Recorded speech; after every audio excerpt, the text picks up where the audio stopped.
If you just loaded into a SOVA game but you have no lineups, don't worry, I got you.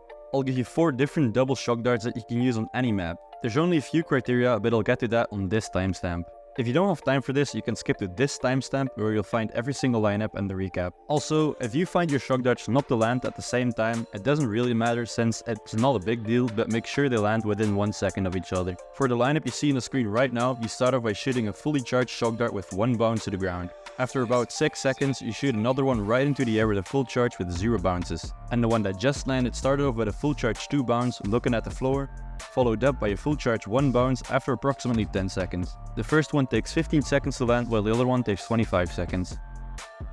With the one I'm performing right now, you do a 2 charge 2 bounce right to the floor, and immediately after you do a full charge with 0 bounces right up into the air. This one should take about 12 seconds to land. As you can see, it has a little bounce, so the enemy will probably see it, but I'll get to that in a minute.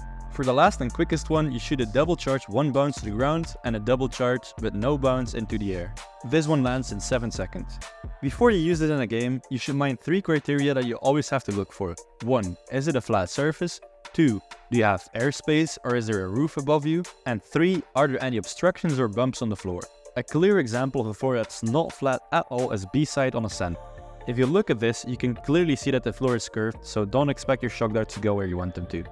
You can of course still shoot arrows right into the air, but I don't recommend using things that use more than 2 bounces or that are fully charged, because depending on how bad the side is, you might actually still be able to do the bounces, but only with a 1 charge or a 2 charge.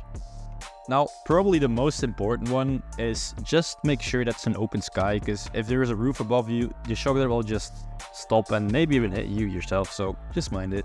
Now, about what obstructions are, you might think, oh, there's something laying on the floor, but it's just a 2D that doesn't matter to me, because if you walk over it, you don't bump. But your reveal clearly does, as you can see in this clip.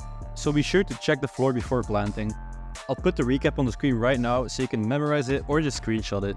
If you're not sure when to do what lineup, basically the 25 and 15 seconds one you can do almost instantly or after like 10 or 15 seconds. These shock darts are then likely to land around 10 seconds before the spike will explode. The 12 and 7 one are useful for if you're almost gonna die and you just want to stall a little bit more. That's all I have to say right now. Good luck in your game, and if you want more of these kind of videos, be sure to subscribe. Bye!